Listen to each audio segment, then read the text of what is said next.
One. Hello, everyone. It is Buzz and Woody here. Do you want to start off with no? Let's get the introduction out of the way. Uh, everybody, welcome to the Weiss Schwarz Collins show. This is the let me fix my headset. This is the live stream where we talk to other Weiss Schwarz content creators and just people on the internet that are relevant in the world of Weiss Schwarz. And today, it's a long time coming. I do not remember originally when we planned this. I think it was like a couple months, like 2 months ago or so. But we have Alex Hodges here. Yeah, you clap, got clap, clap. A friend in me.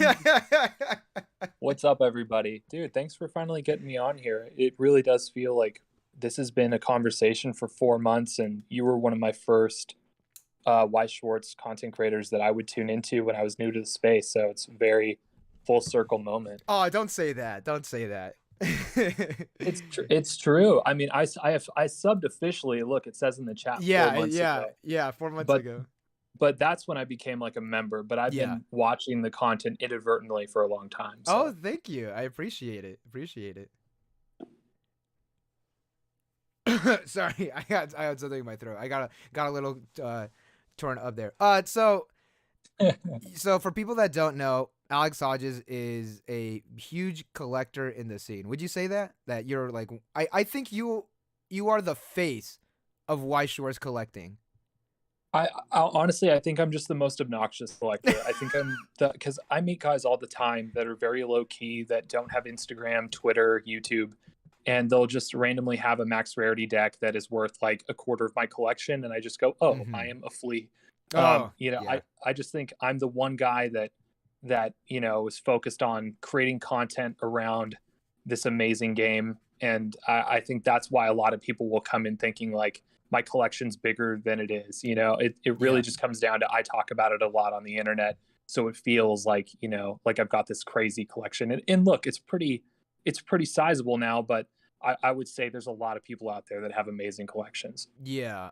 What made you get into Weiss Schwarz? Because did you always collect, or did you start off with something else then you go into Weiss Schwarz? Because I always say that Weiss Schwarz isn't a person's first game or first collection. Good like morning, it's never my bro. It's never Weiss. You know what I mean? I think for me, being in proximity to the Frankensun show in Southern California was essential to discovering Weiss, because it's this amazing show that's got a little bit of everything in terms of collectibles.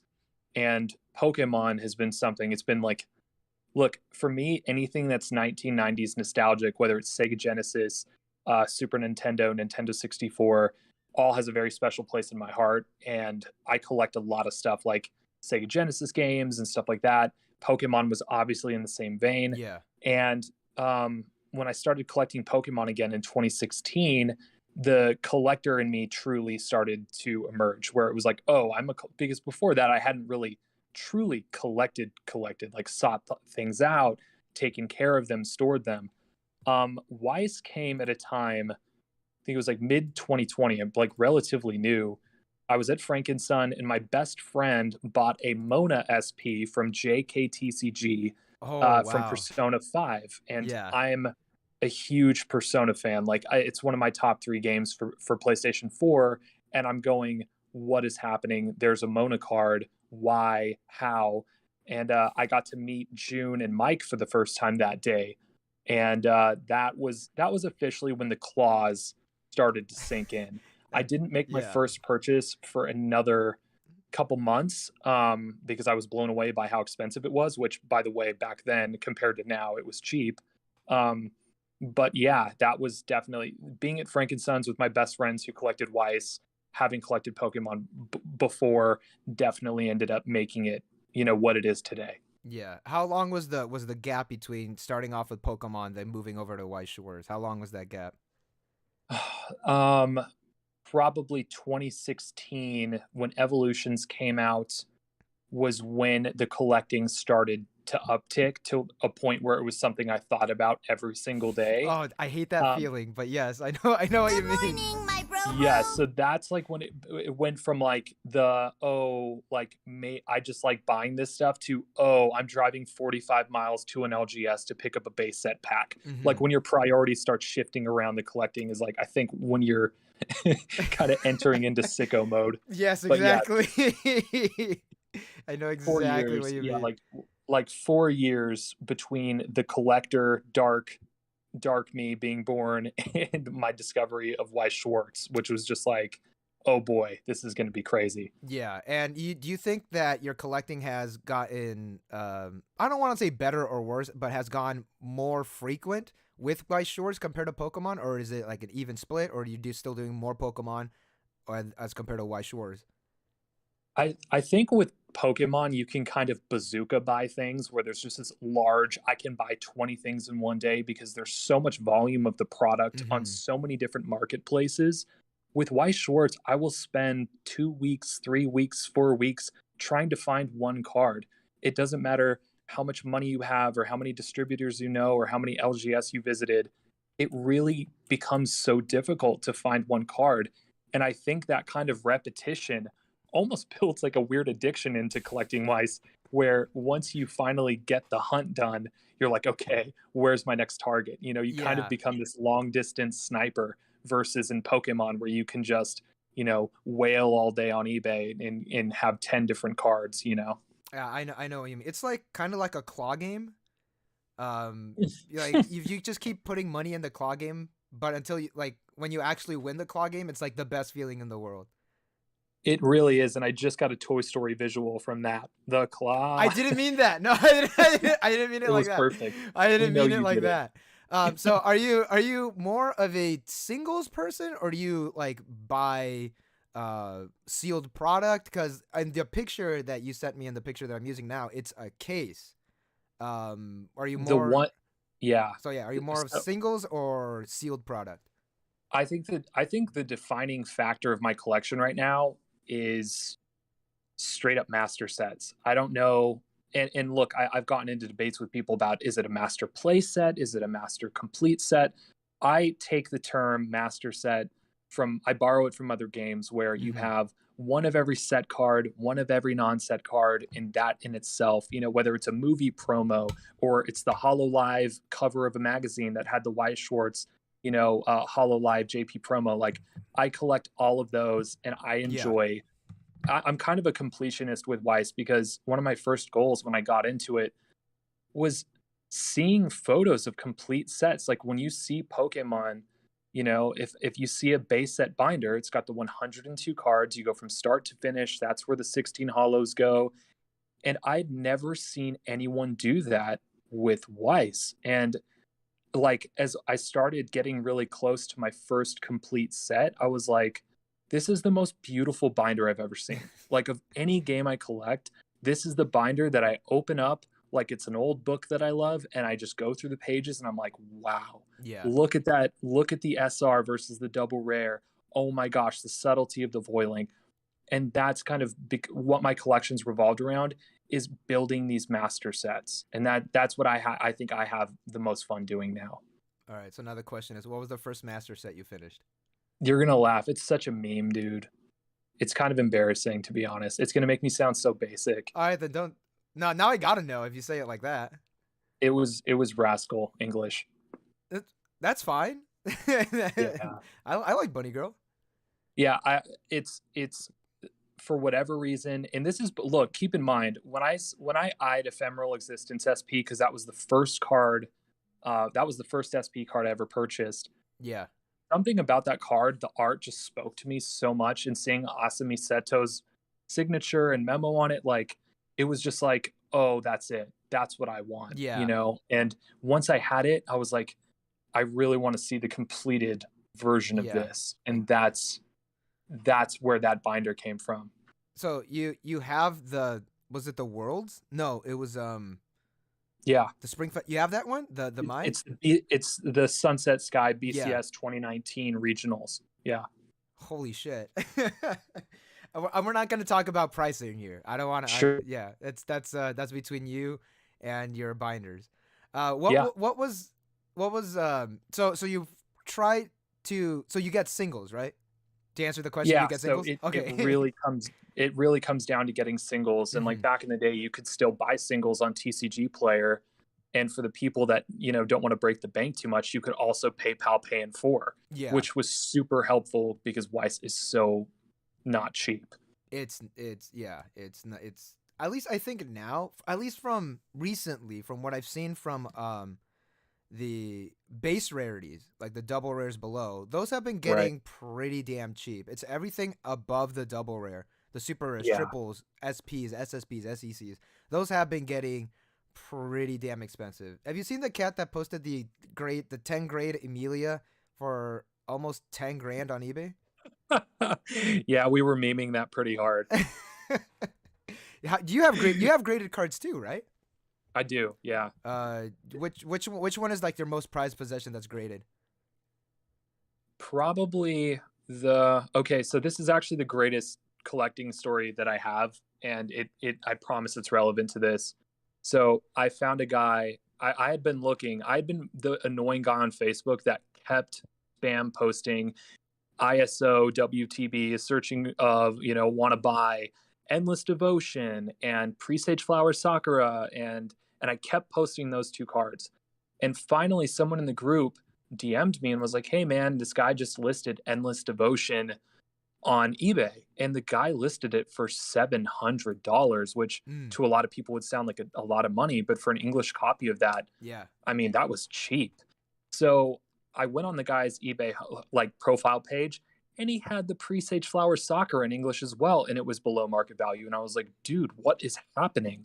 So I messaged the guy, and we worked out a deal. I got the cards shipped to me via DHL, and they dropped the cards off at the wrong address. Oh no! Oh I had no! a lot of money in Weiss in this package dropped off at the wrong address, and it was one of the most. I made a video about it on TikTok, and I literally was like, "Don't ever use DHL." I've made up with them since, but that Yeah. was one of the worst days ever. So anyway, long story short, I somehow through sleuthing a driver's path, because DHL, I have an email that literally says we lost your package. Sorry. I ended up getting it, and I graded the Endless Devotion and Sakura, and they both came back black label, which it was like I almost passed out. Yeah. Like and it was like an hour and a half before I flew out of Dallas too. It was like the most like right off into the sunset day of my entire Yeah. life. It was crazy. It's SP, right? Just assuming it's an Yeah. SP. Okay. Yeah. Yeah. Wow. So how did you get it? How did you get the package back? So I had to find out how they messed up the address. I was like, hey, like what address did your driver input? And they somehow, I'm not sure if the guy actually listed my address wrong. He was supposed to use my PayPal address. He went off something totally wrong. Mm-hmm. They mixed up some suite number, and I ended up like literally driving to an apartment complex that was like on the opposite side of town, Oh going to the front no. door, and my package was sitting on the front door of an apartment. The person didn't come home. Oh my goodness. It was crazy. So anybody who watching it was like, whoa, that guy just straight up stole that package. That was a pirate. Like there's probably a warrant out for my arrest in Corona, California. Oh no. I kind of have a similar story. It's not. Oh, it's Weiss related. I ordered the Weiss Schwarz shirt and the hat from the Bushiroad Yes. Global online store. I ordered it. I got the emails like, oh, your package is sent. Then I got the email saying it's delivered. It got left in like this parcel locker because I live in an apartment complex, and they have little parcel lockers where they leave stuff. I went, but I didn't find a key. There was like no key for me to get to the parcel locker. So I was like, okay, that's weird. So I went to the office, and they told me that I gotta message the USPS. I told USPS like what happened. Like I don't have my package. They told me to put in a claim. I put in my claim saying that they lost my package, and then they said no, we didn't lose your package. We delivered your package, and I never got my package. They just closed the case. Rip. They just closed it. So I spent like $60 for absolutely nothing, and then I hit up Bushiroad telling them, hey, USPS lost my package. Never responded back. So And just actually, I ordered something from the Bushiroad Global online store in November of last year. I got it yesterday. It's some pins that I ordered. I completely forgot. I got it, the package, and I was like, what is this? I was like, I don't even remember what this is. I opened it up, and I was like, wow, this was months ago. Love Why it. does Bushy treat us this way? Grandpa Bushy, Yeah. just so mean to us. They I are. totally get it. They are. They are. I don't know. Maybe we deserve it. Maybe like It could be 100% could be karma. yeah. Like, what are we gonna do? Not play Weiss and not collect Weiss anymore? Absolutely not. Yeah. Absolutely not. So what was your first Weiss set? First Weiss set was Rascal. So I pretty much entered the game on very hard mode. Yeah. And that took 6 months to finish. Darcy said. Months, yeah. Darcy says, if there's a question time later, I have one. Why English? If it's about the art on the cards, then doesn't it make more sense to buy it? Because it would be much easier to play English, which ultimately I am now playing. Yeah. And English is just. I know a lot of people that are like Elden Ring about this thing, and they'll make translations for their Japanese cards. For me, I'm already so kind of dyslexic and OCD and ADHD that it would be really hard for me to pick up the game that way. So collecting in English was just kind of like this, it just made more sense to me intuitively. Yeah. Yeah, that makes sense. If a set comes out in English, I'd rather play it in English just for the convenience of it. Plus, like, I can support my locals as well. Like, I buy sealed product from my locals every now and then. Like, yeah, I think of the convenience of just having it in English. Although JP cards are pretty cheaper too. Oh, for sure. I mean, I don't get me wrong. Like, I collect JP as well. Like, my Darling in the Franks Master set is one of my favorite things that I own. I'm collecting the Marvel set as well, as that's a JP exclusive. Yeah. And it's so much easier for me to like look at the cards to know what they're saying. Like, that's part of the experience. Like, I literally will read card abilities. Back before I played Weiss, I would read what the card effects were. I wouldn't understand anything. I was like, I don't know what a clock kick is, but it sounds great. Like, yeah. It's just absolutely. So I don't know if do you have, no, I have a picture that you sent me of the Asuna binder that you have. Yes. Is it okay if I show, it's a lot of pictures. Is it okay if I show off some of these pictures? No, you have to. That's one of the Frankensteins of my collection that I'm the most proud of. All right, so let me just save these. It's a lot. So is this all I'm like looking at this. This is like super funny. This is like something I would do. All right, so I met at a meet and greet the English voice actor for Asuna at Comic-Con, and I showed her this binder, super excited about it, and quickly realized how creepy it must have been to her. And I could tell that she was trying to modulate her voice to not sound totally horrified by what I had done.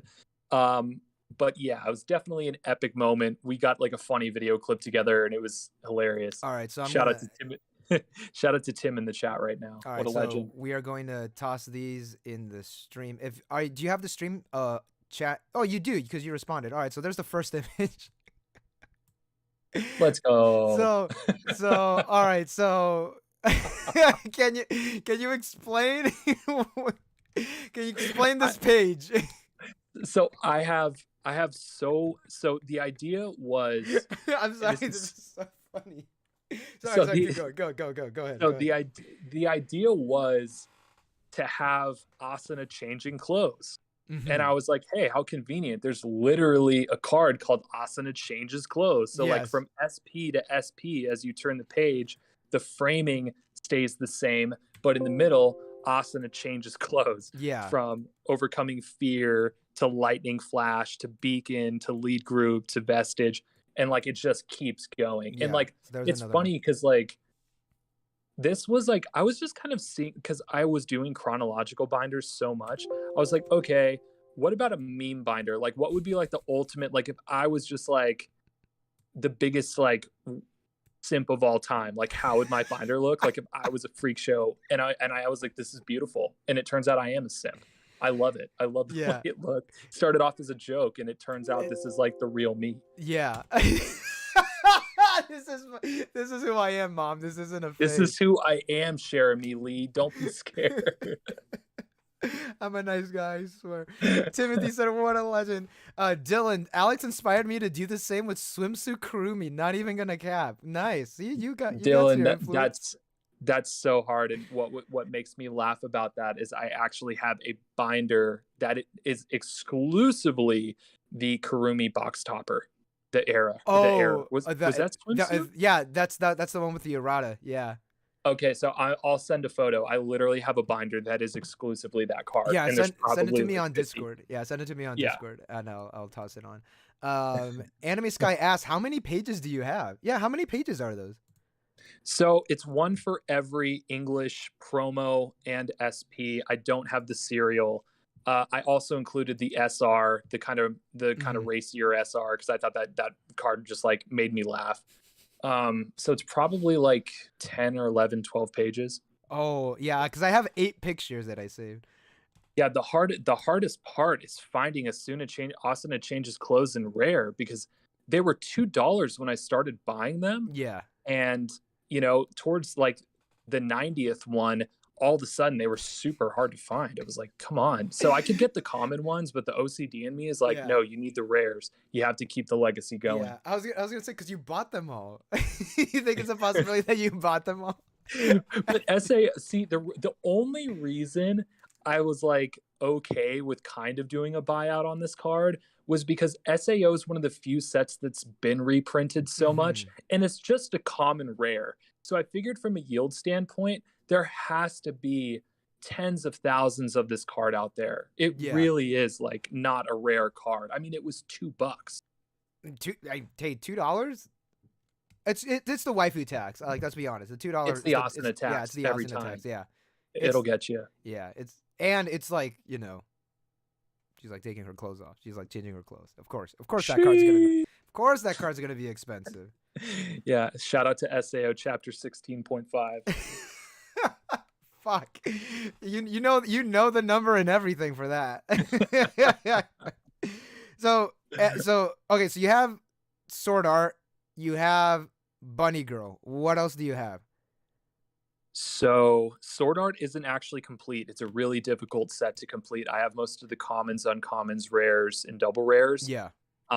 What I have completed thus far, and I should have written this down before we started talking, was Rascal, English, Fate, Stay Night, Heaven's Feel, English. And the only reason I completed that was because I got the Black Label Sakura, and I was like, if I was ever going to complete a set, it has to be the one that I black labeled, like one of the better cards in it. Nazarick, I've completed. Slime Volume 1, I completed. Darling in the Franxx, I completed. Attack on Titan Volume 1. And Persona 5 was the most recent one. P5. Did you watch the strategy presentation? I watched it through people. Yeah. I was just kind of like tuning in and tuning out because I was editing a video while it was playing. Yeah, it was a rip-roaring good time. I thought my money was on a new Persona set. My money was on a Royal new would have set. been so cool, or Yeah. Strikers, anything. It was missed opportunity for sure. Oh, absolutely. Scorpio 56 asks, what is a brand new set that you want to see come to Weiss Schwarz? And yeah, I guess we could say that. Oh wait, no. What set are you working on right now? That's the question I was gonna ask. Well, we'll get to Scorpion's question. What set are you working on like right now? Oh man, it's so corny. I am trying to finish the Avengers set right now, and I'm not even a Marvel guy. Like, to be honest with you, I was like, what are the bros doing in Weiss Schwarz? Like, why is Marvel here? Like, get RDJ out of here. But like, after I saw the set, gave it a chance, and like got the philosophy of multiple artists working on these arts and stuff, I started to warm up to it a lot, because it felt, and like, no hate to Batman Ninja, but like, anime is why I'm here. Like, games is why I'm here. That's like, because anime is like the staple in my life, where that is the medium of entertainment I have watched more than anything else times 10. Oh, absolutely. That's all I need on my TV. Like, there's no Grey's Anatomy in my house. There's no news. It's literally like my Crunchyroll hit list and like Funimation and wherever I can find uncensored episodes of Redo of Healer. Yeah. Holy shit.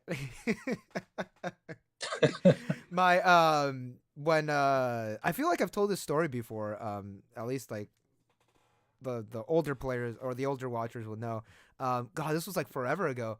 I had a girlfriend at the time who I never told him that I was into anime, and I was never like, I never played card games, like, because I played Yu-Gi-Oh a lot back in like Yep. 2012 or 2013 when we were dating, and I never told her that I watched anime and that I watched and that I played card games.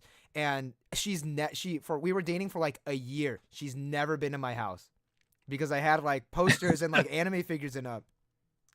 And she asked me, it's like, oh, like, can I come over to your house? And I was like, sure, come over to my house. And then I was so nervous, not because like, oh, me and a girl like, what could happen? No, it's because what is she gonna think about all my anime figures? Like, what is she gonna think? And I kept up the quote unquote normie persona for so long that when she walked through the door and she saw, here's the fucked up thing. For some reason, I forgot to put away my Senna body pillow from Boku no Tamedachi ga Sukunai. Let's go. So I forgot to put, dude. I gotta show you this fucking pillow. This pillow is fucking horrific. She saw that, she looked at me, and then she sat on the floor, and I was like, oh no. Needless to say, we did break up like a year later. So, I mean, hey, I mean, that's a year though. I thought you were gonna, maybe it would have hit her too hard, like, but no, I mean, you got a year out of it. There you go. That's amazing. I mean, honestly, like in hindsight. Oh wait, hold up. Oh, there we go. Sorry, I disconnected my microphone for a second. This pillow. I'm so excited this now. Pillow. Oh, let me see if I can pull it up. It is because it's like figures are one thing where it's like, oh, he's a nerd. Body pillows are only for the most cultured. Tomodachi ga Sukunai, body pillow. Dude, the story of me getting this fucking body pillow is also a nightmare. Oh, dude, I literally cannot show this. I cannot. Okay, just very quickly. Hey, I think your audio cut out. Did you get muted? Check. Uh-oh, wait, one sec. All right, can you hear me now? Yeah, I can hear you. Yeah, okay, there we go. Yeah, I accidentally disconnected my microphone. People in chat were, people in the stream were able to hear me, but I guess you weren't. Nice. As I was saying, I literally cannot show this picture. For multiple reasons. First of all, it's a WebP. It's not a PNG, so I'm gonna have to convert this very quickly. WebP to PNG. If this stream gets taken down, y'all will know why. No, I'm one of my favorite things to do at Frankenson show in Southern California, and if anybody hasn't been there, I highly recommend it, is finding like the horny booths that have like the best body pillows, the best posters, and like just everything there, where it's just like when the family walks in, they kind of quickly cover the 8-year-old's eyes and like, oh god. All right, this is gonna be okay. I'm gonna send it to you first and let me know. Okay, actually, hold up, chat. Should I show the image on stream? Put it up. It's bad. I probably should have. I gotta see this thing. All right, hold up. Is it this one? Hold up. Okay, so imagine me, a 19-year-old boy, bringing a fairly cute Asian girl back to my house, and no. On the bed is this fucking image right here. It's this. I legit cannot. Okay, I'm taking it off. I'm taking it off. Bruh. So she looked at that. She looked at me. She sat on the floor, and then we were just talking. But the thing is like, I don't fucking know, dude. I was emotionally immature. I'm a different man now. I'm a different guy now. So it's you know what? It's just it's part of what comes with the package. You know? The anime stuff is just it's a deep path. What was your introduction to anime? I was watching Adult Swim in 2002, I believe, and Cowboy Bebop, Inuyasha, and Full Metal had a time slot, which I Ooh. mean is just like right there. It's like the golden age. No, you know what? Full Metal came later. It was Inuyasha, Trigun, and Cowboy Bebop. Oh, that's And good. that combo at the age that I, kind of discovered this thing at was just like, oh, this is like what, this is it. This is the entire ball game. Yeah. So then I started buying the DVD box sets, which back in the day there was no Netflix, so you had to go to Best Buy, give them $300, and you would get half of the season. Oh God, I always hated that. Before like streaming, because when I was starting getting into anime, because I've always watched it in like the '90s and stuff, but like my first I actually legit love anime was Tengen Toppa Gurren Lagann, Lucky Star, and the Melancholy of Haruhi Suzumiya in like 2007. And that was, but like in 2005, 2006, I started reading a lot of manga. And one big barrier of entry for me getting into anime, at least like what was not on TV, like on Adult Swim, was the DVD prices. Like they were absolutely insane. Yeah, I mean, I can't tell you how many entire paychecks would go to DVD box sets. I mean, my whole paycheck would be like, okay, now I own Full Metal, now I own Death Note, now I own XYZ. And you'd literally be dropping $600. It was a dark time. Do you still have those, or did you sell them? Oh, 100%. I have Wolf's Rain. I have everything. Yeah. Nice. And I started getting more into purchasing like physical media, because like a lot of stuff is like getting traded through different streaming networks, and it's hard to like, cause like I wanted to watch, man, what was it? I forgot what I wanted to watch, but it wasn't on Netflix anymore. It was on Paramount Plus, I think. I don't have Paramount Plus, but if I had the physical version of it, I could just pop it in and, or God, what was it? What did I want to watch? I forgot what it was. Whatever, doesn't matter now. But yeah, I started trying to purchase more and more physical. Like I just bought Nier Automata, like the physical version. It was a lot cheaper digitally, but I bought the physical one just because I wanted to have it, and the collector in me too. That is, I'm glad you went there, because the Nier series for me is like, so kind of like, so many things have been done with RPGs, and I really do think that director is doing something so interesting. I own a physical copy of that game as well. I had bought it used before, and I went out and bought the new copy. There's a collector's edition that I'm trying to find right now. Nier Replicant, the remake, is unbelievably good. That entire series, to me, I hope it comes to Weiss. I hope we get like Pixar All-Stars. I hope we get like a Nier All-Stars. That would make me so happy. That would that be considering your dream series? Man, my dream series would, dude, I don't want to be like saying something because I just watched it, so like emotionally I'm like vested in this show. If we get a My Dress Up Darling Weiss set right now, I will lose my mind. Holy shit! Did you? You're on Twitter. Have you seen the fake product mock-up that someone did of Dress Up Darling? It looks amazing, and I need it. It's Kevin Hoffman said Alex gets it.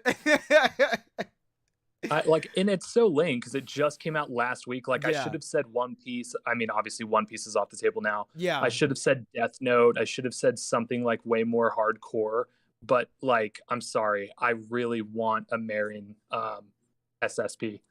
Oh man, I don't know, dude. It's not for me. I gave it a shot. I honestly gave it the 3-episode treatment. It's not for me, but it's a lot of people do like it, and that's fine by me. It's not for me. I'm not gonna shit on people's stuff. Oh. No, it's probably going to hit the overhyped point really soon if it hasn't already. I just, you know what it is for me? Is you're probably in a similar anime digestion phase in your life that I am, where you can watch the first episode and kind of figure out what the rest of the season's going to be like. The most refreshing thing about the show for me was that I did not literally hate the main character. Oh, really? Honestly, the show could be so mid, but the fact that this guy isn't outright like a creep or just stupid to be stupid makes me so happy. Like that small tweet, people are like, look at the animation. I'm like, what animation? Did you see the MC? He's not a freak of nature. That's amazing. Like, I don't, just to have like a normal kind of shut-in guy was so fun for me. I was like, let's go. We got one of the good guys in here. Yeah, I get it. Oh, super quick. Ted Turtle, thank you for the $5 super chat. He said, I could relate on awkward ex-girlfriend anime moment, only not with the body pillow. Yo, my wife is actually in here, so let's have a recap of our first or second date, because it's kind of one of those body pillow moments. What? Did you walk around? Oh, okay. When you're done with that, I gotta tell the story of the time I bought a body pillow at an anime convention. Let's go. Okay, so really quickly, 23 or 24-year-old me to kind of like gut check my then girlfriend on our second date. Thought she's never seen anime before. She's literally never, like, this medium is not something aside from like a super like normie like Pokemon show or Yu-Gi-Oh. She's never like seen an anime before. I'm like, I'm just gonna throw her in the pool right now. Oh my god. Okay. I'm gonna throw her in the pool. We're gonna watch Ninja Scroll. What the fuck? Bro, Hell she was 20. She was 20. It was like, okay, like this is fine, I guess. Like, he thinks this is cool. Ooh, the animation's so pretty. 10 minutes in, bam, rock monster scene. Yeah. And she's like, what the fuck? Bro. She was quiet for like 2 days. Like, you blew it, but it all worked out in the end, right? We have a beautiful son now, and I thank Ninja Scroll. So anybody, if you're trying to impress the future mother of your child, just because it worked once doesn't mean it'll work again. I'm pretty sure you could replicate this result. I'm positive. Okay. To go off of that, my girl, when she came over, God, when was this? I think it was we were like quote unquote dating for like a month. No, I don't want to say quote unquote. We were dating for a month. I'm gonna say we were together for about a month. She came over to my house and she was like, "Oh, you watch anime?" And I was like, "Yeah, I watch like Love Live. I watch Lucky Star. I watch Nichijou, A Daily Life of High School Boys. Things that are like very like not action oriented, literally just slice of life." And K-on's like another like major one that influenced me a lot. I was like, yeah, let's watch some anime. She was like, all right, what do you want to watch? And I was like, well, I'm watching this series, like, they're trying to be singers and all that. And she was like, all right, yeah, let's watch it. So I put on episode 4 of Love Live, the original Love Live. And for people that don't know, that's the episode with Nico Yazawa was introduced.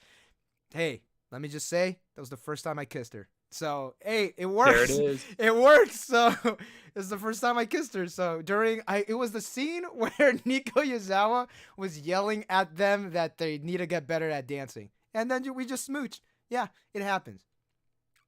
Shout out to Love Live, which I pronounced Love Live on one of my most watched TikTok videos and got made fun of into the ground for.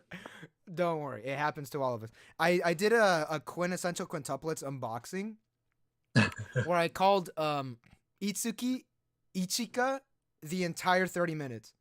Ooh. Like, nobody brought it up in chat or like in the comments. Like, nobody brought it up. But I kept saying, look, it's Ichika, and it's obviously not her. I mean, they're all twins, so they all look the same, so it's fine. That's my favorite joke with quintessential quintuplet sets is like my friend got 2 black labels and another friend got 1 black label, and it was like, oh, hey man, did you get that one? And he's like, no, he got that one. I'm like, well, how the hell am I supposed to know? They all look the same. Yeah, they're all the same character. Man, he's like, Konosuba made our relationship better. Yeah, see, anime is out here doing wonders, dude.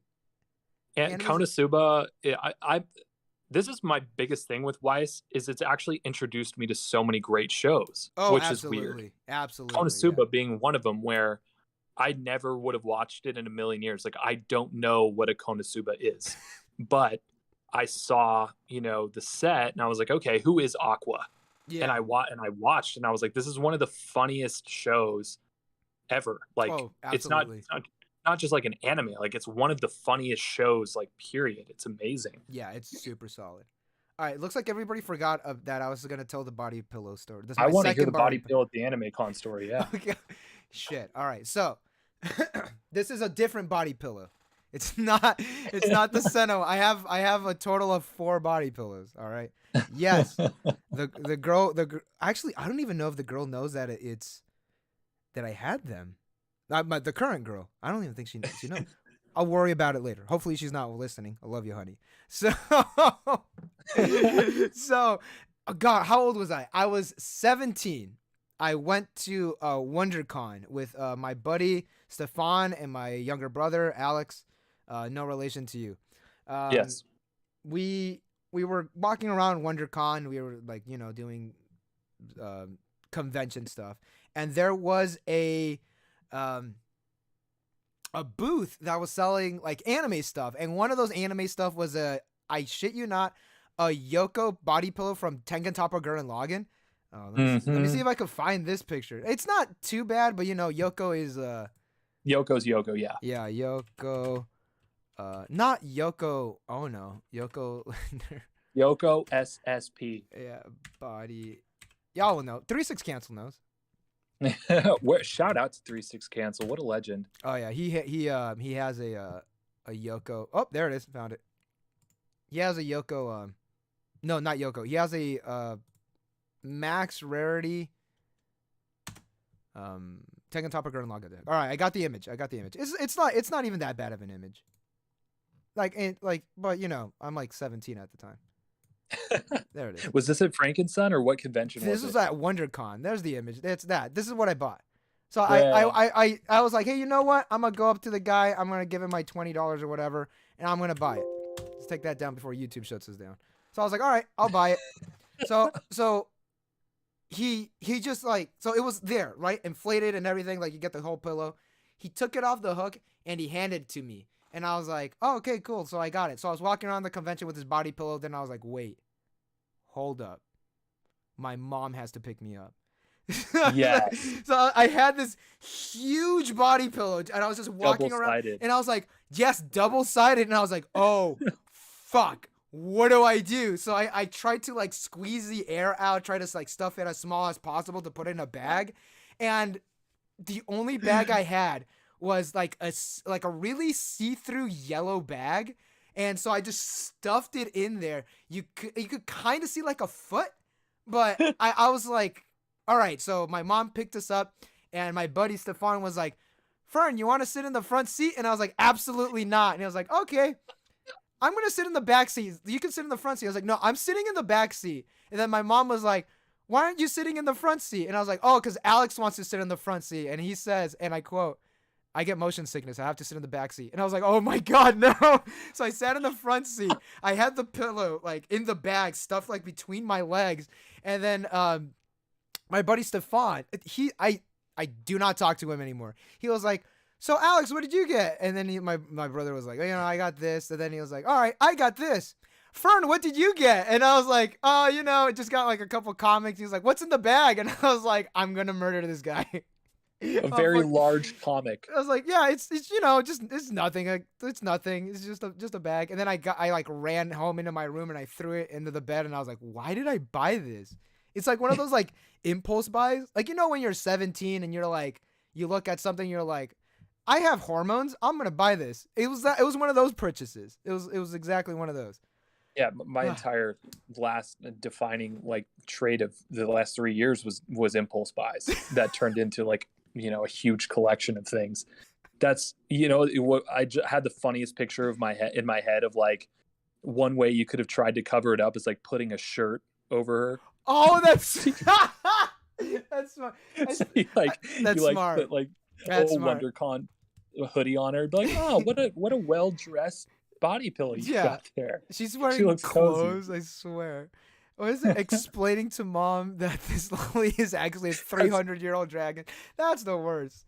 That's the worst. My mom even asks me because every now and then she asks me, it's oh, how's work? And I was like, yeah, work is fine. She was like, are you still doing those YouTube videos? And I was like, yeah, I'm still doing those YouTube videos. Oh, how are those? And I was like, yeah, they're good. Those videos are good. I don't tell people I do this. I don't tell people Like none of my coworkers know. That's really interesting. Do yours know? I had a very similar trajectory into this where I kept talking about collectibles a secret because I work at an advertising agency. You know, I'm in my 30s, and a lot of people could be like, a guy collecting a bunch of like kid cards like Pokemon is like the antithesis of productivity. And, you know, don't work with that agency because the guy there plays with Pokemon cards on his Instagram. So I intentionally made all new social media pages, and TikTok was this place where no adults were at the time. It was like not a place where people were going to like dox me down and be like, yo, that's that media director for that thing. Like, Yeah. He's not a contributing member of society because he talks really excited about, you know, 1999 Watt C sets.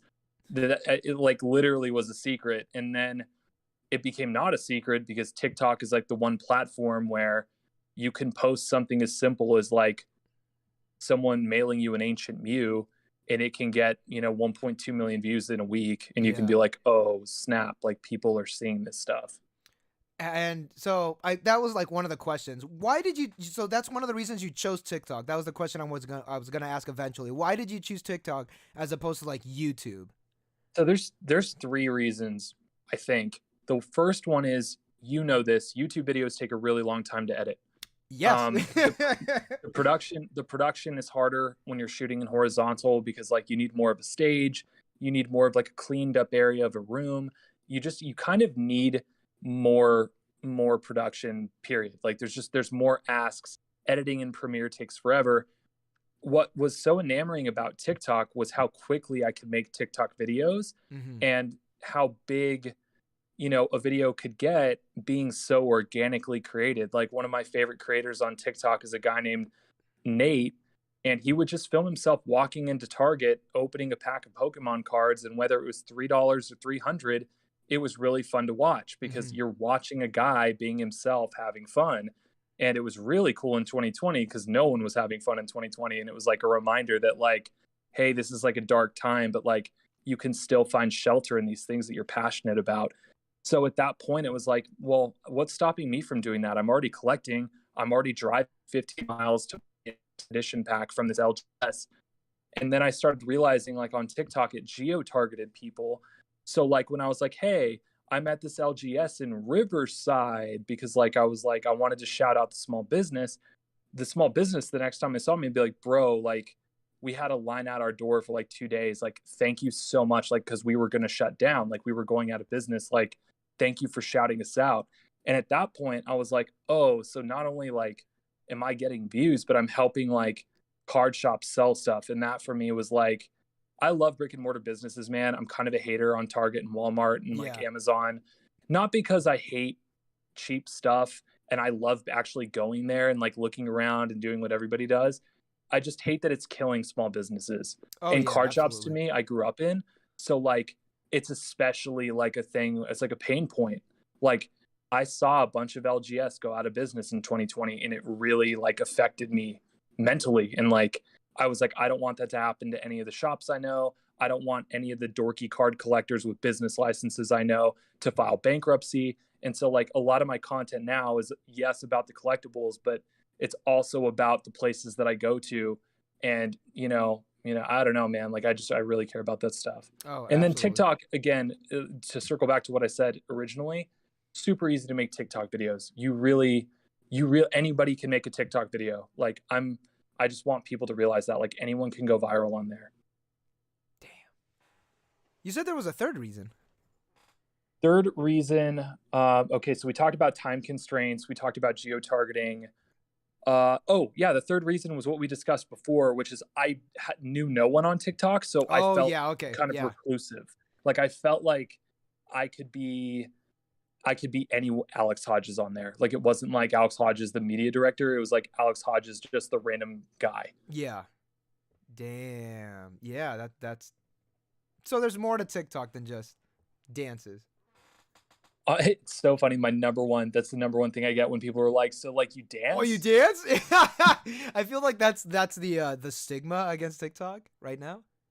Yeah, there's a lot of people that think it's like a really young audience, but if you watch my videos, they basically just play like vertical, really short YouTube videos. Like, it's like true, It's like if you sped up a Leonhard to 10 times percent and made it vertical.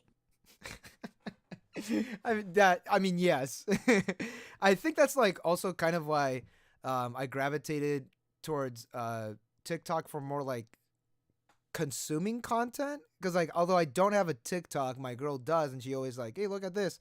Here's a video of like some 7-Eleven hot dog that's not spinning on the roller, that's just like there, well, it's just like because it's so greasy, just weird shit like that, just like because Yeah. I can't get that on YouTube, and I have like a weird sense of humor on top of that. I blame Tim and Eric. Awesome, so great job for that. But like, yeah, Oh, dude, Tom Goes to the Mayor was one of the OG. It was the cherry on top of anime. Was Tom Goes to the Mayor? I own that box set as well. I absolutely love Tim and Eric. They recently they did a live stream where they were watching all of the commercials that they filmed. It was one of the funniest things I've ever seen. It's so good. They're perfect. Yeah, I really they're do great. love those guys. I love them so much.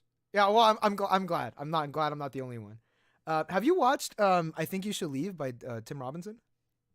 I haven't. No. Dude, check that out. If you like, it's produced by Tim Heidecker. Phenomenal show. I Think You Should Leave. Yeah, it's a phenomenal show. Absolutely hilarious. I love it. What are we talking? Oh, TikTok. Why did you choose TikTok? What's the when you started making TikTok videos?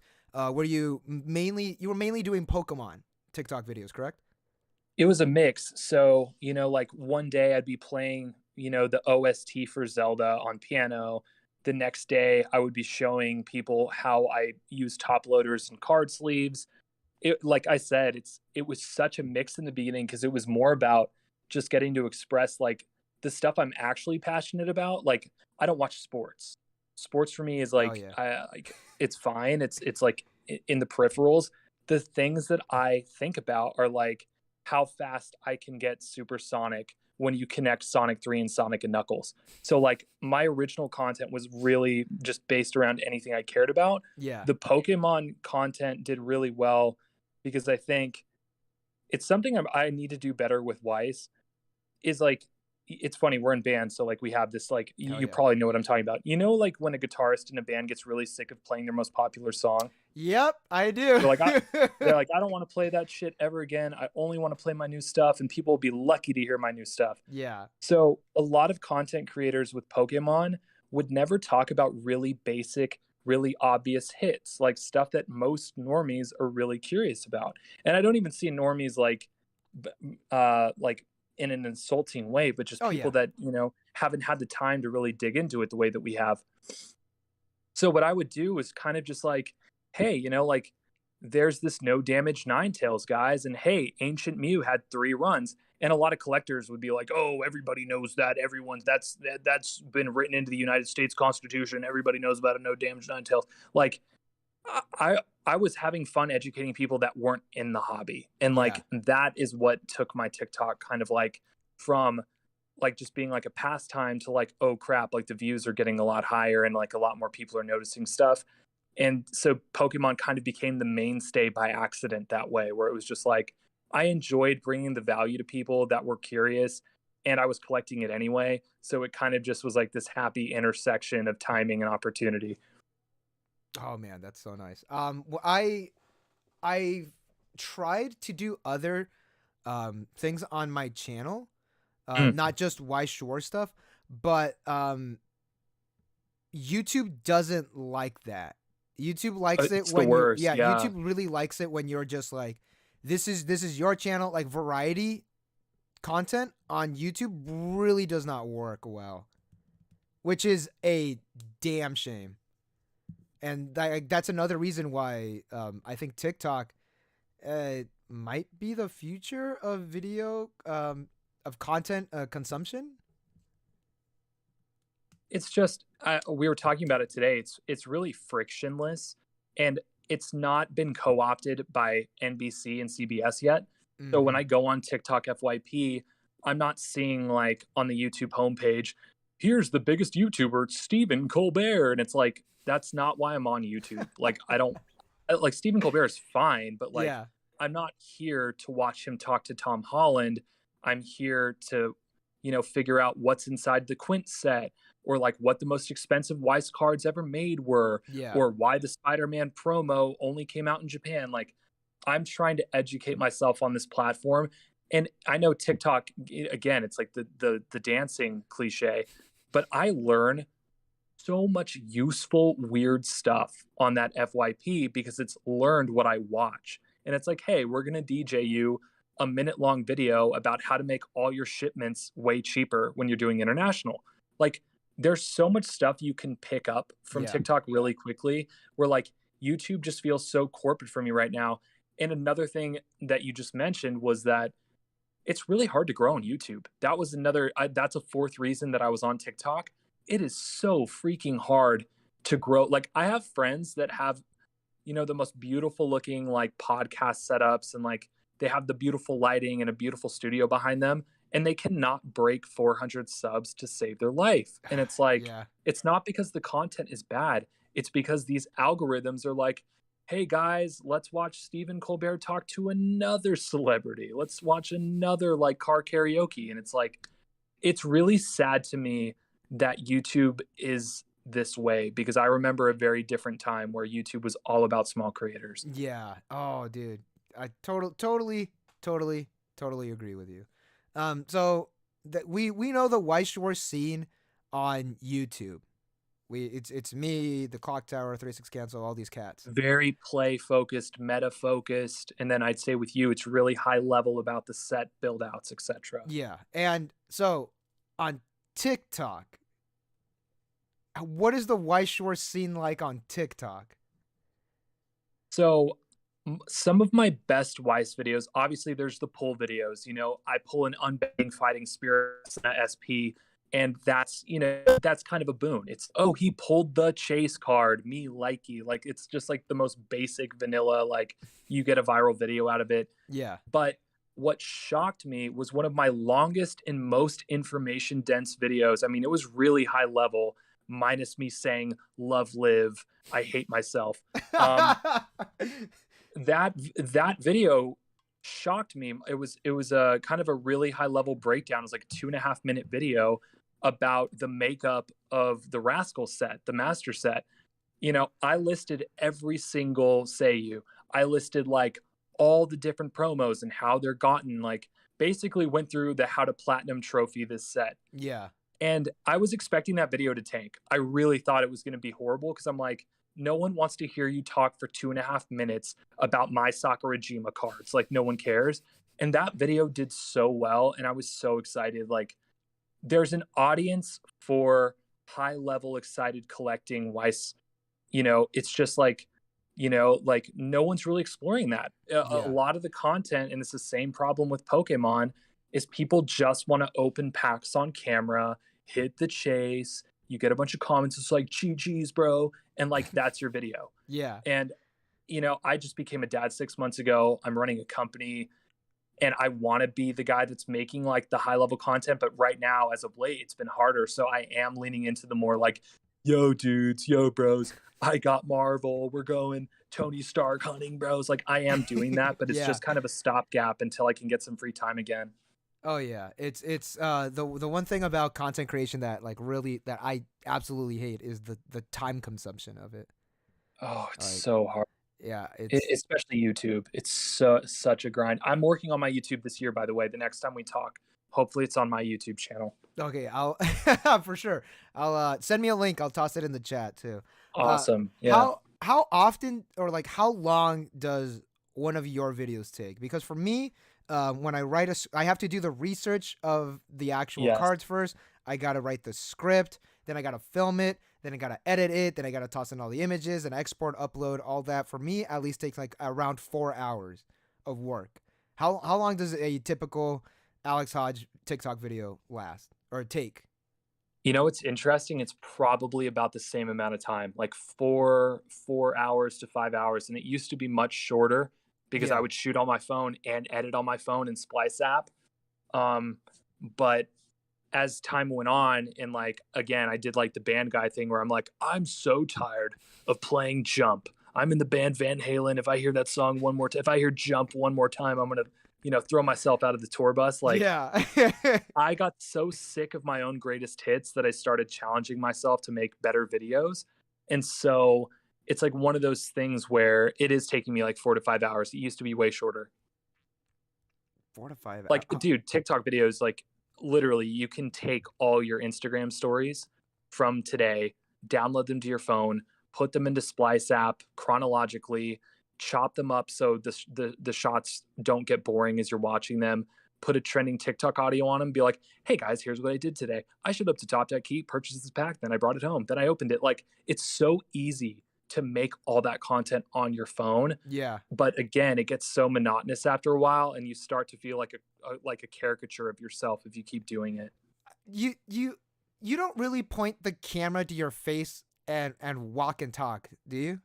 No, I'm not really big about me. Like, Yeah. people want to see like young, beautiful kids. Like, I'm this like old guy, like stop. You stop. You're still young. like I show up to like play live, to the Weiss tournament, and everyone's like, what is Jason Siegel doing here? Like, what's that old guy? He's here in all black, like he's kind of scary. Everyone wants to leave. Like, I don't want to put that on display. I just think the products are much more interesting. Yeah. Okay. Because because I have a series on my channel called the Local Report, where I go to my locals, play a game of Weiss Schwarz, and I kind of explain like how I did. Nice. I always want, like, I can't point the camera to my face and talk. That's weird to say. I literally cannot do that. I have a buddy of mine who he does vlogs and stuff, and he could do that in public with people looking at him. I literally cannot do that. I don't know what it is in me. I can't, like, I'm too embarrassed to be like, hey guys, welcome back to another video. Like, I can't do that. It's too embarrassing. I think you're great at, that's funny you're saying that. One of my favorite videos, and like one of the reasons, like, when I really got on the train with your channel was when you reacted to Rudy's video. Okay, we're gonna have to talk about that. Yeah, okay. Yeah, the Rudy video. So you were talking on camera, and at that point, Weiss was a pretty tumultuous place in the digital space where a lot of people were very anti-collector. And my entry point into the Weiss groups was actually super rocky, where I think a lot of people saw me come in and thought I was collectibles guru, and they thought I was spiking the punch and doing all these like nefarious things behind the scenes. And like, when I saw your video headline on my YouTube homepage, I was like, oh no, like, this is literally just going to be like 15 to 20 minutes of people bashing collectors. Yeah. And I watched your video, and you were so nuanced. You were like, guys, it hasn't even affected the market at all. Like, it really hasn't like hit us the way that you guys are, freaking out and acting like it will. And at that point, I was like, I'm so glad this guy's actually finding people like in any space in YouTube that actually know what they're talking about. It's so refreshing, because a lot of people will ride kind of emotional moments culturally, and they'll build a channel that way, which is like so sad, because it's like, I can't tell if they're doing it, if cynically, or if they really are that dumb. But like, the fact that you were just like, no guys, like, really, like, things have not changed that much, and like, we're all acting like it's this big deal. Yeah. And granted, Rudy has intentions that are most likely not great for the hobby, right? But at the same time, at that point in time, it wasn't like we all felt this wave of like, oh my God, Aura and Mari SP from Overlord are $10,000 now. What do we do? You know what I mean? It wasn't like that. Yeah, at least at the time. Now it's well, the thing with with that, because I've wanted to make an update on that, because this has been enough time that's passed. My stance on it is that if you're a collector, it's awful. The prices are expensive, but if you're a player for Weiss Schwarz, that's fine. It's if I could get a double rare for $3, come on, that is perfect. That's fine by me. Goth Mom said, shout out to Splice Pog app. So W app. Yeah. All right. And my phone also isn't the best too. Like, I film like all like my quote unquote vlogs on my GoPro. Nice. So that's I use my GoPro for that. But I can't talk to. But yeah, I appreciate that. I try to have more of a, not an informed opinion, but more of a, man, what's the word? It's just objective. Yeah, I try not to try to look at it not through my emotions as much. Like with the Pixar thing, like Pixar being announced, objectively, it's like kind of cool. It's interesting that they're bringing in more different types of series, but like because of Pixar, we're not getting any other new sets. Like every set that was announced during the strategy presentation yesterday was all sequel sets. So I made it in Yeah. my video, or I talked about in the video that I just uploaded, that they're playing it safe now with all these sequel sets because they know this is what's going to sell, because most likely the Pixar license was extremely expensive. So they're trying to put out series that they know people will buy. Quince was on its second reprint in JP. Quince Volume 2 was on the second reprint in JP. Data Live sold extremely well. Kaguya-sama sold extremely well as well. As well. So that's kind of like the trajectory that I was going for that argument of why we have Pixar and Weiss. Doesn't it feel like they did a group deal with Disney? What are the odds we got Marvel and then we got Pixar in the same year or the same, time span? They have worked before with Star Wars. Yes. So I think that I think Marvel was definitely kind of like the test case that, all right, if Marvel does sell well, and I think having the international collectors and players of Weiss Schwarz going into Marvel, especially the people that have never heard of Weiss Schwarz, and just seeing, or just like people that like Marvel, just Marvel in general, seeing that there is Marvel, them picking that up and purchasing those cases, those boxes from distributors, from Japanese shops, that really showed, at least maybe Disney is like, okay, we've tested the water. This is great for business. We're going in with the big guns. It really is. I mean, pretty amazing. Bushy Road, I think, really is here right now because of the licensing that they are able to acquire. Of all the things that they are as a company, their ability to get licenses for these IPs is unbelievable. Like, hats off to them. I think it's the reason why Schwarz is how many years old? Is it 13, 14? It's going to be 14. Yeah, 14. And I really think it's the strength of the product of them being able to lock these deals in, because I don't know who else is getting, these Marvel sets or like Batman Ninja. Like, look, it's not my thing. Batman Ninja is not my thing, but obviously it meant a lot to a lot of people. And, they curated that license really well. I just wish that we could appease the Aniplex gods and get some signed cards back. We'll see how, because I'm really curious to see how Kaguya-sama, Kaguya-sama 2, turns out. Well, most likely we'll get signed cards because Japan, it's all, the licensing is a lot different in Japan as opposed to the United States, or international, I should say. So I'm gonna go on a whim and say yes, we will get signed cards for Kaguya-sama and JP, but we'll see. We'll have to wait and see. I'm so excited. That's another one of those shows that I found out because of Weiss and ended up watching, and God, it's good. But you told me that I need to stop while I'm ahead. So no, don't stop. Just don't read the manga. The manga is like way ahead from the anime. It's gotten happier, I'd say. Okay, recently, good. Well, but, at least there's some relief somewhere down the line. Yeah, it's soul crushing. It's taken a sharp turn. How deep are you into Rent-A-Girlfriend? Sorry to go off on a tangent. Our Rent-A-Girlfriend, I absolutely hated it. Okay, yeah. So that's okay. I think my love for My Dress-Up Darling is actually a reaction to Rent-A-Girlfriend's main character. Really?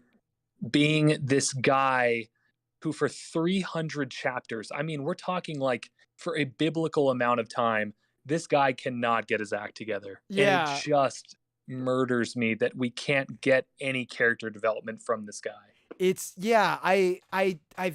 it's one of those, because I like my romance mangas and my romance animes to kind of be grounded in, I don't want to say reality, but reality. No, Yeah. who acts like this? Who what like do people really act like this? That's why I absolutely love this manga. The manga that changed my life while I was reading it, like in high school, is called Yeah. Eyes.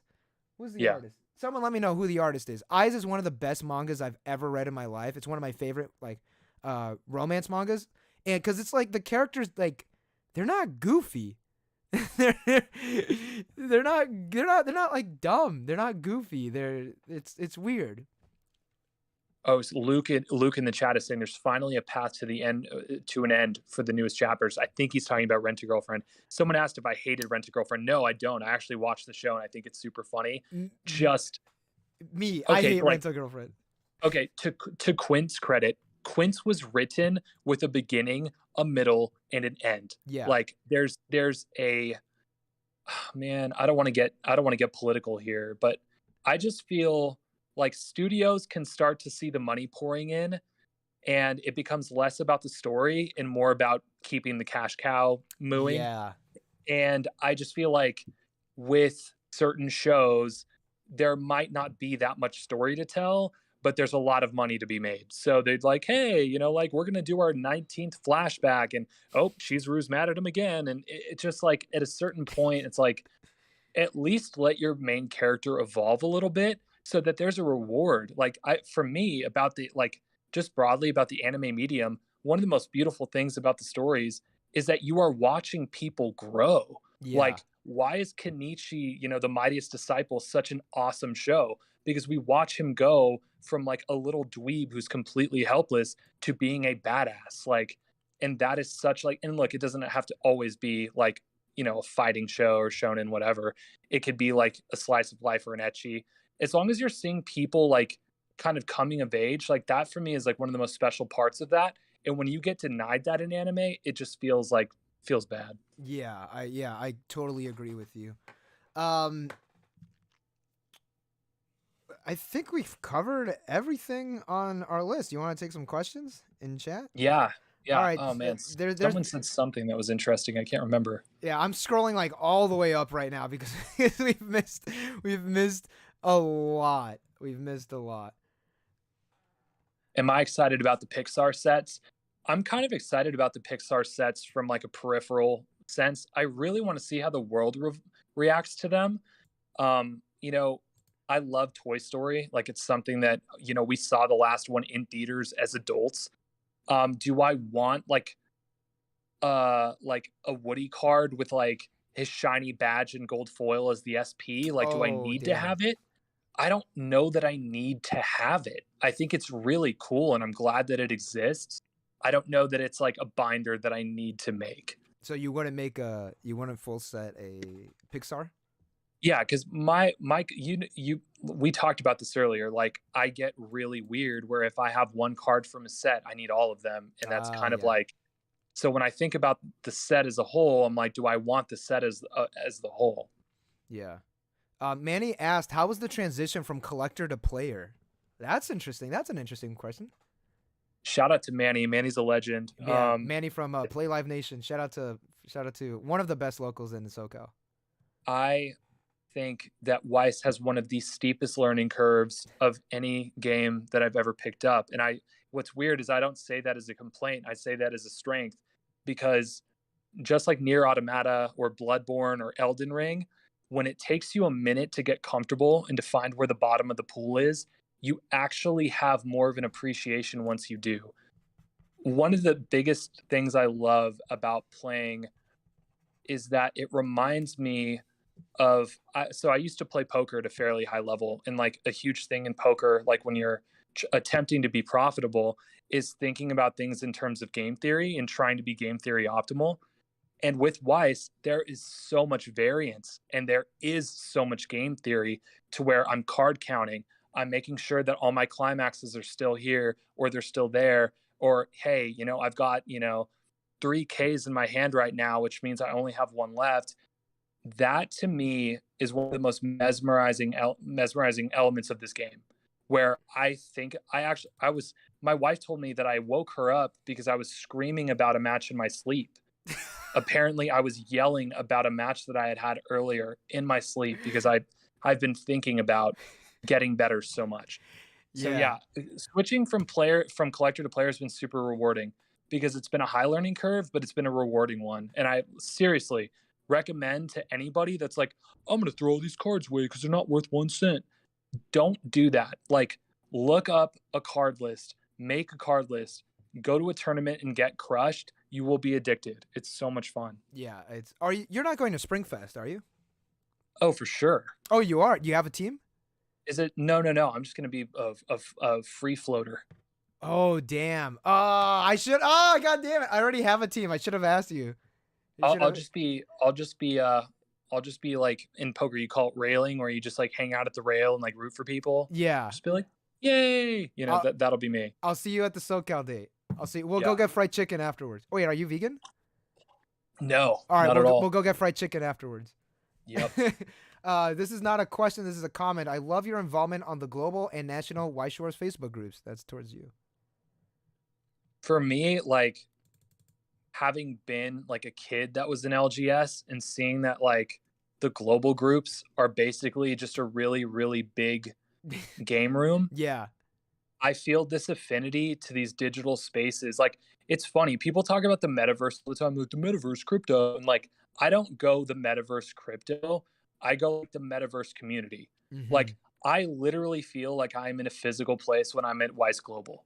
Like, and when I'm chatting with people in the group in DMs or in comment sections, that is real to me. Like, if I had a thing recently where like someone on TikTok who I'd been supporting for 2 years and who supported me for 2 years, you know, took a really weird line on something that happened and like started making drama content.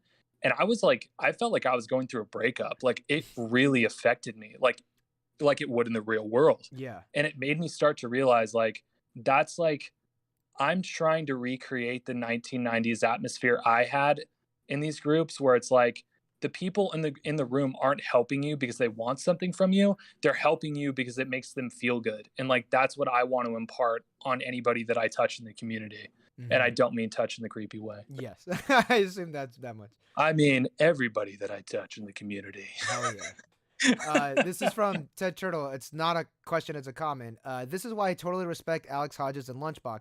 Fun content and giving shout outs to their local community as well as social media. So yeah, that's nice.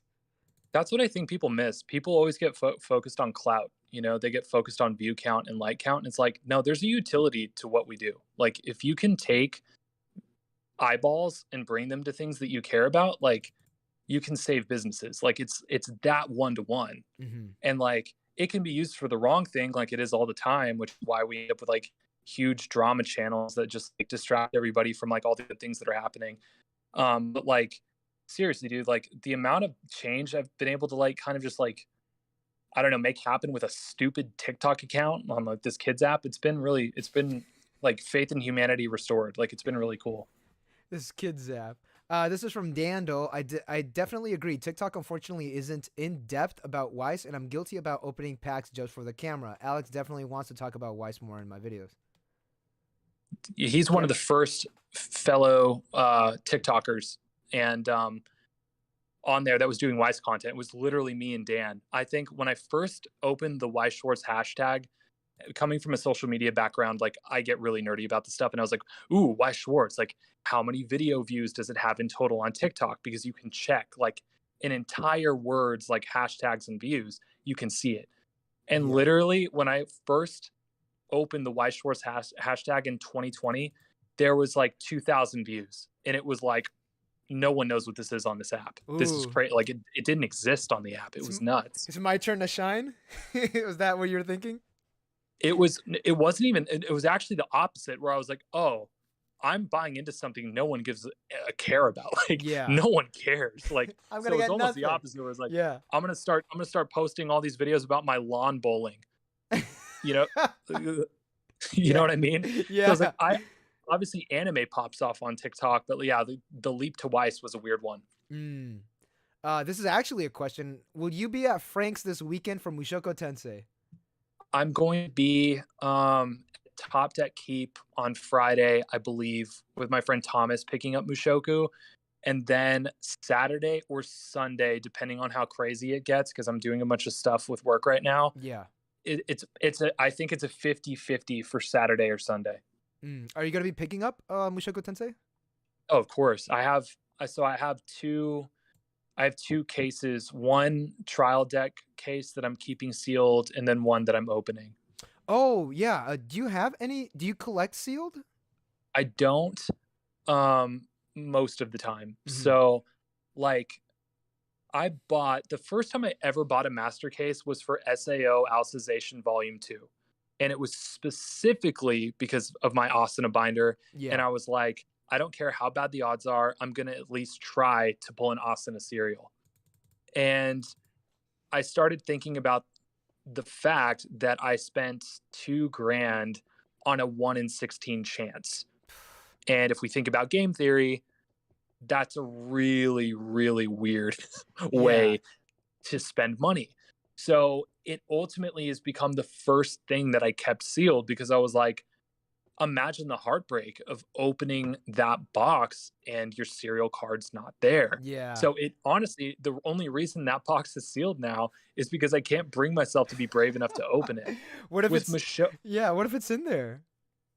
That's the thing, is we never know. And it's one of those things where I don't know. It's Best maybe I'll open it one day, but for now, it's just kind of like one of those things where I don't have the heart to open it. Yeah. And then Mushoku, I'm keeping because I just feel like trial decks are the one thing that I constantly return to, where I'm like, I love the way they look. I love how it feels pulling a sign card from one. And that's why I'm like, those are going to go quick. And I would love to have that case just collecting dust in the garage, so one day I could have it. You know what I mean? Like when I miss it. Since you're getting a trial deck of Mushoku Tensei, can I get some singles from the trial deck through you? I'll give you money. I'll take the what are you bulk. talking about? I don't want the shiny cards. I don't want the shiny cards. No, the next time we're at Play Life, 100%. Just remind me. Because I'm trying to build the Choice Arch deck, and it's pretty much all trial deck cards. It's pretty meta, right? I got destroyed by JP. It's fairly good. Standby is the one that you're gonna try to build for sure. I think Is it trial deck cards or is it set cards? No, the standby one is like all from the booster set, and the trial deck ones is the Choice Arch, which is the one that I want to build. I think the Clock Tower has a video up on I think the 8 standby version on their channel. Shout out to Clock Tower. Yeah, shout out to them. I could get Colton in the call if you want. He's legend. He's love him to death. Do you have any other sets that you want to have a full set of from Luke? Oh man. So I kind of feel I have a complete set of Fate, Heaven's Night, or Fate, Stay Night, Heaven's Feel. I have the complete set. I do not have the master set. The card that is eluding me right now is the BCS Soccer Trophy. So the set that I have been stuck on pause for 4 months now is that set. And I have an open offer for that trophy card for a lot of money. And there is no one that will sell me that card. It's been like the bane of my collecting existence. It's been the single hardest card for me to get. Damn, it's just because people don't want to get rid of it. It's because the trophy market's changed. It's becoming a lot more like Pokemon, where like before it was, people weren't thinking metaphorically like, oh, well, this trophy card is like an extra Battle Day Lily. Like people were just like, no, this card's $1,500 because that's what it sells for. But as more people, came and like, it's like, well, trophy cards in other games are $12,000. So this card's $12,000 now too, huh? Like that's the thing that's kind of happening right now. And I can understand it from the market side because look, these cards sell, for 5 figures, and yet you still can't find them on eBay, which tells you they're rare. In Pokemon, if a card sells for $6,000, there's going to be 40 listed the next day. And that's just kind of the reality of collecting a game where a lot of cards were printed. In Weiss, it's like, dude, Ephemeral Existence SP is such a crazy card because I've seen that card raw sell for, a lot of money. And I've only seen 5 or 6 sales in the last 12 months. And it's like, dude, how rare is this card that only 6 people sold them and they bought it for $375 and literally they will get 40x their investment. Like, I hate the word investment. It's so gross. They'll get 40x what they paid for. Yeah. Like, that's crazy to me. Like, it's just, the cards are so rare that it's cool as a collector, but it's also like the double-edged sword of like, no one will sell me and I can't complete my master set. Talking about Fate, Stock Swap Games asks, is Fate the best deck? Just say yes so he could go away. I mean, let's talk about, dude. I mean, Volume 1 is objectively OP. Yeah. Yes. Fate best deck. There you go. You got your answer, Stock Swap. Yeah, that's not even like a question. That's like, yes, Fate is super freaking good. This is why the triple rares in Fate are $175. It's the most frustrating thing in the world. Like, if I wanted to buy a deck, I couldn't even do it. Yeah, I have a buddy of mine that has Fate and JP, but he said that he's willing to build it in English if he could get a good price on it, because that way he could like participate in like Springfest and well, I forgot what the other one is. Springfest and whatever, the BCS, there we go. But he can't because he wants to play with Fate, but he can't because he doesn't have it in English. I think you answered this already, but Jake Slayer asked, what prospective sets are you looking at right now? Man, this is a really tough one because it's Marvel, obviously, because we're collecting the Marvel set.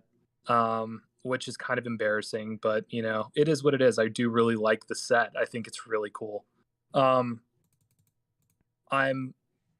so tentative about Tokyo Revengers. Was really, really upset that we lost our SP because of our boys' infidelity. I was but my expectations for Tokyo Revengers were just so high. Mm-hmm. And I was like, I don't care, come hell or high water, I will have a master set of that show. I'm so excited about it. And when the SP got taken away for just one character, I was like a spoiled little kid. And I was like, man, like, it was just like, oh, I was so bummed. Was it Draken? Yeah. Oh, everybody loves them. It's probably my my favorite, character in that show. And I was just like, it was such a bummer. Yeah. He cheated on someone, right? That's why?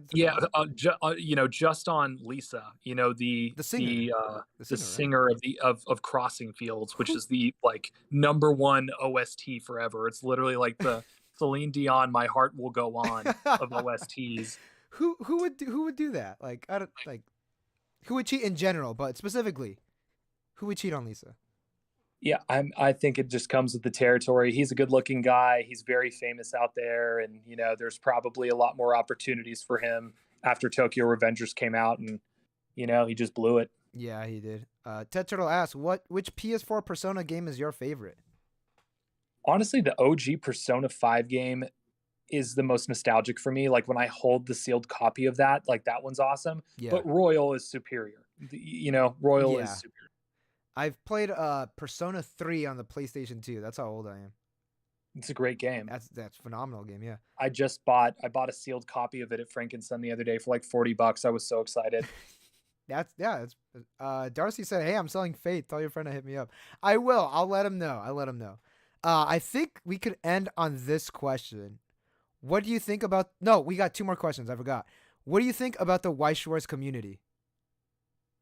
In the beginning, it was really rocky, and I think it was because a lot of people were trying to figure out what I was up to. The Weiss global groups didn't have a lot of content creators posting videos that they were making. And to be honest, content creators are pretty cringy. And I know that sounds weird, like when I'm saying that, but like there's a lot of content creators that you just have to, it's like the velocity of my eye roll could like stop time. It's just like intense. I always said YouTubers are the worst people in the world. And I stand by that because I am. I can't stand it.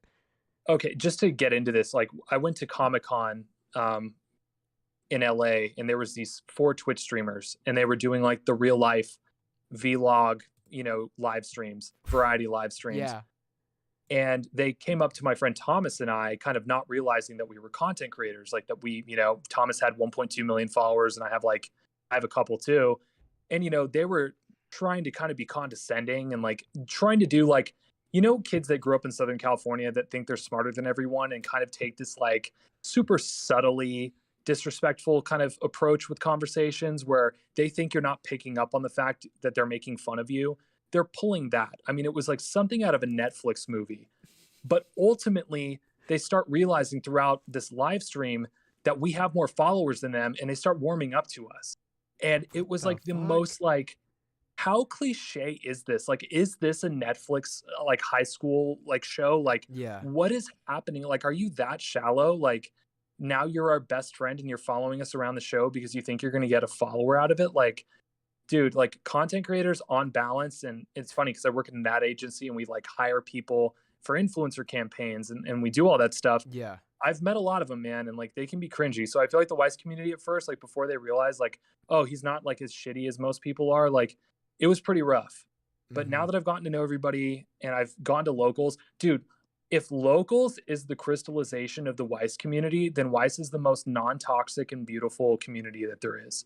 The amount of people that let me play face up at Play Live had no idea who these people were. They paid to be in the tournament and they were still like, dude, I will give you pointers right now. Like 5 or 6 people in a row. That to me was like, yo, these people are amazing. If I would have tried that in Yu-Gi-Oh, the amount of hate I would have gotten would have been crazy. Yeah.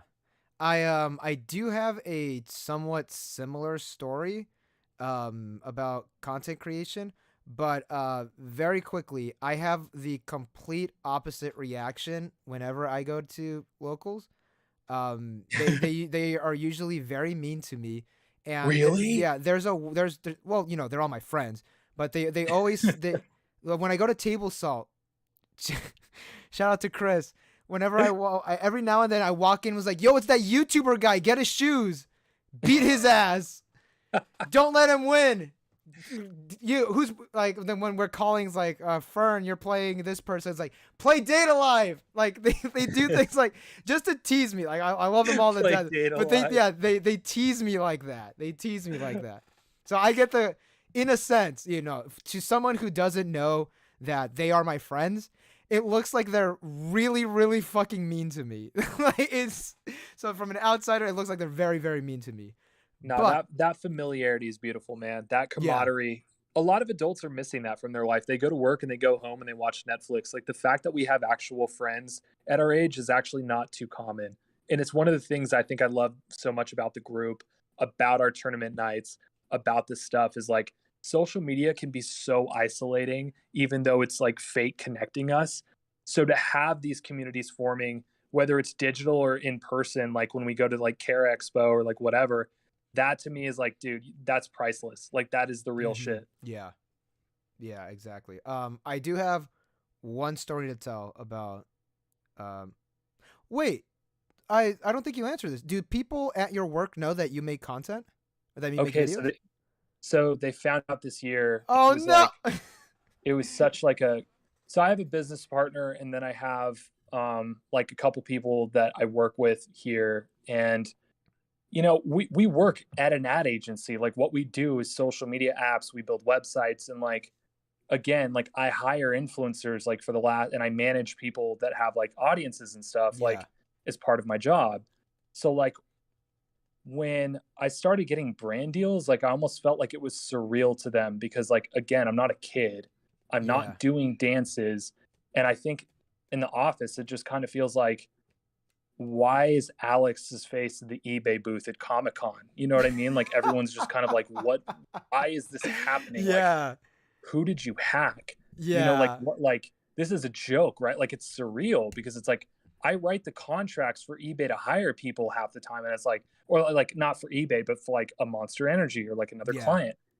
And so like, the whole thing has been like an episode of Black Mirror, dude. Like it's very like obviously a happier, a San Junipero episode. Yes, it's not like not a depressing one. Not a depressing one, yeah. But it's just been like I think it's just kind of surreal, like the environment here where it's like you become like something that you work on all the time. Dude, I don't know. It's hard to explain. But yeah, everyone's super supportive. They like watch my live streams and stuff, like whenever I do stuff, and like they're like really cool. Oh man, nobody at my works knows that I live stream, and I was dating I was dating my girl for about like a year and a half, no, maybe like a year, before like I actually told her, like, hey, I make YouTube videos, like, because she'd always be like, oh, what are you doing at this time? I was like, I'm doing school, but no, I'm actually writing a script because I got to talk about fucking Asuna card number 500 that's coming out this week. So this one time, this was last year, because I work at a school and we had our end of the year like get together party, and there's this one coworker that I have that's near my age, like a little younger. I think she's like 3 years younger than me. She's like 24 or so, and we were talking because we were like somewhat the only younger people at the school that we work at, and she was like, yeah, like I don't know, like I asked her, like, are you gonna be working summer school? I'm not, because I'm gonna be doing I was really gonna go hard on YouTube, so I was like, I can't really be doing summer school and all that. And she was like, yeah, I don't think I'm gonna be doing summer school. I didn't say I did YouTube, but that's the reasoning. I just said I was gonna go do band stuff or something, which was it's kind of true as well. But she asked me, I asked her, and it's like, so what are you gonna do since you're not doing summer school? She was like, I don't know. I think I'm gonna do YouTube videos. I think I'm gonna start a YouTube channel. And I was like, hey, that's pretty fun. She was like, yeah, what do you know about that? And I was like, huh? And I was like, yeah, don't you have a YouTube channel? And I was like, oh my fucking God. I was like, shit, does she know? Because that's embarrassing to me. I don't want people to know I make YouTube videos. And I was like, shit, does she actually know that I make YouTube videos? And I was like, no, I don't know anything about that. She's like, oh, I thought you did, because you seem like the kind of person that would have a YouTube channel. And I was like, what does that mean? Don't say that. I mean, she's right. So I was like very close to stabbing her in the throat, because I don't want anybody to know that I have a YouTube channel, especially people at my work, because they're a lot older. They're a lot older women. They probably don't know what a Twitch is. And like, I had to explain to my the teacher that I work with that that nobody really knows when The Legend of Zelda: The Breath of the Wild 2 is coming out. And I told her, I'll let you know when I find out. And she asks me like every week, is there any news about Breath of the Wild? And I was like, no, I will let you know. You know what I mean. So that's my story. People don't know at work, do not know. I'm going to try to keep it that way. Although like yesterday I had 100 people watching my stream. That's a huge number for me. I was like so excited. I wanted to tell my coworkers, because they asked me, it's like, oh, how was your day? And I was like, well, let me tell you. But no, I can't. It's too embarrassing. Because I know they're the kind of person that would watch my videos, and I'm like, oh shit, all right. I know you're in a similar boat as me with the time constraints, because you're working, you're creating YouTube videos. But if you took snippets of your YouTube videos that you thought were funny, even if they were 15 or 30 seconds long, exported those out and just uploaded those literally horizontally to TikTok, there's such a thirst for high-level Weiss content on TikTok.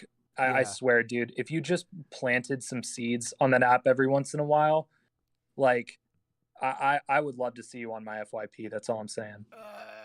Okay, so it has to be vertical, right? Because I film my videos. No, it can be horizontal. Yeah, because I film my videos horizontal. If I crop out just to make it vertical, you're gonna miss like the joke that's like on the right side or something. I could show you like how to do like a template that's in 1080 by 1920 sequence that would look really good and probably still work on that app.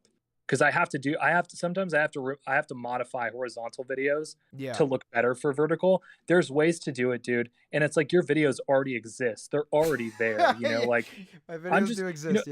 You know what I'm going to do? I'm going to take 36 Cancel's entire channel. I'm going to modify it for TikTok. And when it has 100,000 followers, I'm going to give him the login. I'm going to be like, dude, Coco the Weiss Cat has 10 million views. You're welcome.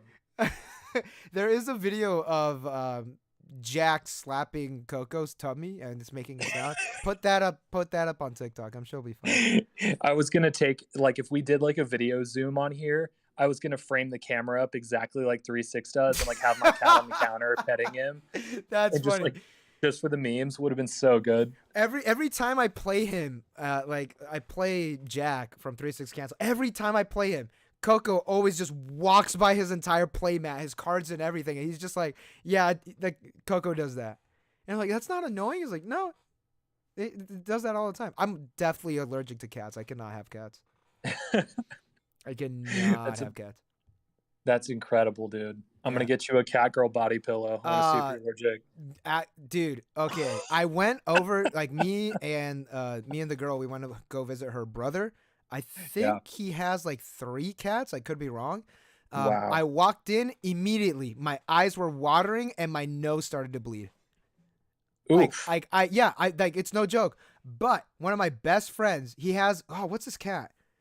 A Maine Coon? I think that's what it's called. Like, it's like this huge cat. I'm totally fine in his house. Totally fine. So I don't know what it is. And I went, like, years ago, I went to an old friend of mine's house. Same thing. My eyes were watering, nose was bleeding. Like, I don't know what it is. But cats look cool. I'm more of a dog guy, but I get it, man. Yeah, we got a really old retired cat living in our house. He's a freeloader, but we love him. All right. I think we're good. I think how long we're talking for? An hour 45. I think we're good here. Wow, has it really been an hour 45? That's yes, insane. It has. All right. So the final question: do you think Bigfoot is real? I mean, does a bear poo in the woods? He's got to be real. You've seen the pics. He's out there. So I actually have a couple pictures here that are artist renditions of Bigfoot. Hold the evidence up. Yeah, if you want to take a look, like here we have one. We need the CSI sound effects when you bring it onto the screen. Like zoom in ×8. Bring it in. So here we have one. You think he'd be looking like this? That looks like a MetaZoo Climax comment, dude. It's happening? It's a MetaZoo card. That's what it is. Here's another one. I think these are all. Play that card in the forest, it gains 50 attack. Kevin said, "Oh, is that a MetaZoo card artwork?" We got this one too right here. Yo, MetaZoo's been going ham in the art department. This one looks like he's angry that I found him. Low key, he's kind of content though. I actually have this photography book. It's a coffee table book that's just like these epic portraits of monkeys. And this guy looks okay. His eyes are a little dilated though. He's doing a little like Bigfoot triple stack. I don't know what's going on there. A Bigfoot triple stack. Dude, he needs a quadruple stack. He's a big guy. Here's one peeking behind a tree. And so the thing is that I don't know if this is like the person actually saw these Bigfoot images or actually saw Bigfoot, and they're like, oh, I got it. Like, I don't have my phone on me. I gotta draw this Bigfoot super quick. I don't know what the deal with these were, but here's another one. This one looks gentle. I like this one because he's kind of focused on the branch. Like the branch is tack sharp, but then Bigfoot himself is kind of out of focus. It's almost like he was drawing a poor photographer's attempt at shooting Bigfoot in an artful style. He kind of looks like Beast Titan here too, which I like. The Beast? Oh yeah, he does. He's got Beast Titan vibes here for sure. Do you think he's hugging the tree, or is he just like behind the tree? It kind of looks like he's hugging the tree. There's a little nestling going on. Yeah. It doesn't seem like there's too much depth between the branch and his head. Oh yeah, not at all. All right, I got like 2 more. It looks 3D the longer I look at it. Maybe I've just been looking at the computer for too long. I think our brains are melting. I think our brains are melting. Wow. This one's kind of cool. He's got a big nose. That's like legit Shrek meets Bigfoot. Like I'm seeing it's a hairy Shrek. Yeah, this is a hairy Shrek without Gillette. You know what I mean? I think it's the ears, his left ear, or the ear that's on the left. It's like a little too human for me.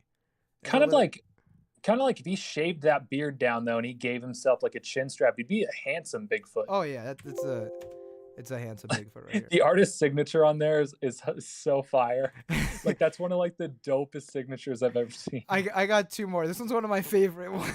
This one's my favorite. See this. This is my favorite picture. No. Come on, this one's cool. This one's cute. That's not big. That's big ear, dude. He looks like, I think this is a baby Bigfoot. It's like No Neck Nick meets Big Ear, dude. That is so awesome. Goth Mom said, "Oh my God, it's Baby Yoda." Also, It is Baby Yoda. I love that I've lost all Twitch viewers by doing this. All the Twitch viewers are gone. Bro, it's because they're non-believers. It's fine. Yeah, they don't believe in Bigfoot. They don't believe in Bigfoot. Yo, shout out to H-Bomb Anonymous, aka Gothmom TCG, aka Parliament Light, aka Recessed Filter, aka Almost Max Rarity Sunshine, Love Live. Hillary, go follow Hillary on Twitch. Go follow H-Bomb Anonymous. Yeah, here's my favorite one. There we go. That's a really good one though. This one, like after we've seen like the past couple, like this one definitely stands out as like this is quality work. This is a quality Bigfoot. I like he looks friendly. It looks friendly. That's a friendly Bigfoot for sure. No, I like the shading too. You can tell the lighting's, the sun's coming up from the left side. He's got some shadow on his right side. That composition here. Yeah. All right. So with that, we'll end it there. That's all the Bigfoot artist renditions. Thank you so much for popping by, having this chat. This was great. This was fun. I had fun. Yeah, shout out to you, man. Thank you for making so much amazing content. Again, like half the stuff that when I talk about stuff here and like sound educated, and people are like, "Oh, Alex Hodges knows what he's talking about." That's literally because I watch your channel. So, thank you. All right, and it's time for me to praise you. I love the work that you do. Not only are you like trying to just because you're not just doing work on YouTube like everybody else is. You went to like a different platform and try to create your own space and create your own niche on TikTok, and that is super respectable and super commendable. You're doing so much work for Weiss Schwarz. Like honestly, like Bushy Road needs to hit you up. Yeah, man, I would be really cool if we could, if they were listening to this right now, I'd be like, hey, like I'd love a hat. I'd love to wear that hat. In my next video. They do watch my videos and they do watch my streams. At least someone that I think works in the marketing department. I could be wrong. They watch my stuff. Very nice. Yeah, I mean, all the love to Bushy Road. Obviously, I love the Weiss Schwarz products a lot, and I'm happy that they're out there. And dude, that's so funny that they lost your hat and your shirt, man. Rip. It's like tragic funny. It's not ha funny. I spent a lot of money on that. Spent a lot of money on that.